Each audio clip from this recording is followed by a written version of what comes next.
দেশের ১১ জেলার উপর দিয়ে দুপুরের মধ্যে সর্বোচ্চ ৬০ কিলোমিটার বেগে ঝড় ও বজ্রসহ বৃষ্টি হতে পারে বলে জানিয়েছে আবহাওয়া অধিদপ্তর। সোমবার আবহাওয়াবিদ মোহাম্মদ শাহিনুল ইসলামের স্বাক্ষর করা বিজ্ঞপ্তিতে বিকেল ৩টা পর্যন্ত দেশের অভ্যন্তরীণ নদী বন্দরগুলোর জন্য দেয়া এক সতর্ক বার্তায় এ কথা জানানো হয়েছে।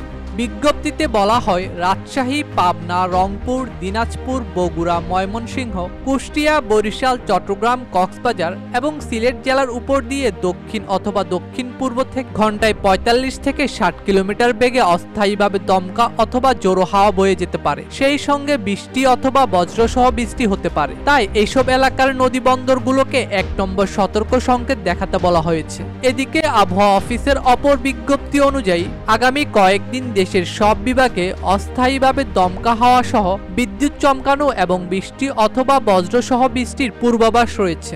সেই সঙ্গে কোথাও কোথাও মাঝারি ধরনের ভারী বর্ষণ হতে পারে। ডেস্ক রিপোর্ট, দৈনিক দেশকাল।